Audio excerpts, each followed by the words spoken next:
Mustafi ke I'm Lafiya on the beat. Gani na farko da na yo miki, kin tafi da tunanina, ya zanyi ne in sanar da sakon soyayya ta.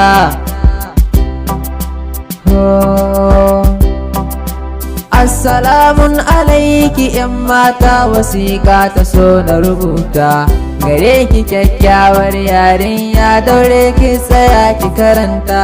Sako ne na kunso mai girma da ke ƙarƙashin zuciyata, ki dai ki zauna a cikin nutsuwa sannan ki amsa bukata. Gamo da ke a karo na farko dukan jikina ya jigata, kullum tunani nake yowa akan ki kyakkyawar mata.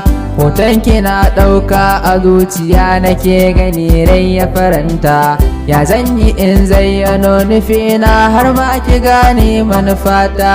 Kallon ki da na yo a sa'in nan shi ya sauya tunani na, surar ki raina ta nemin gizo ta canzan duba na, kullum mafarkin ki da na kwanta zaki zo mun a barci na. Kowa na duba kamar ki take, ta koma a idona da dai magana sai ta kyaran.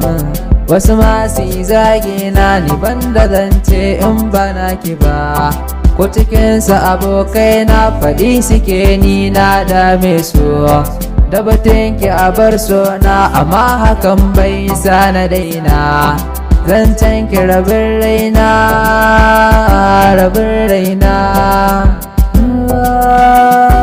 Ɗan mata da na ganki sai na dinga tsoro, ki nemi na kwarjini ta na kokarin na sanar da ke, sai zuciyata ta yi rauni, ciwo na so na shirin shiga ta. Kafin na yi tsammani ki daure ki amsa bukatata, ko za na bari yin tunani masoyiya san ki ya ratsa ni. Na yawo cikin jini ɓargo da kashi na ya ratsa, ya zamto tare da ni kuda na mace kina raina. Da san kini za a kai ni da ke zan tafi rabin jikina, an ba bike ni ma bani sako na dan iso gare ki. Kiyo mini lamini ki amshi ta yin soyayya ta, kar zuciyata ta yi rauni ki min gurbe a cikin ranki. Ke ma ki kula da ni san kina nan a cikin raina, kyakkyawar 'yan mata, 'yan mata ga wasiƙata.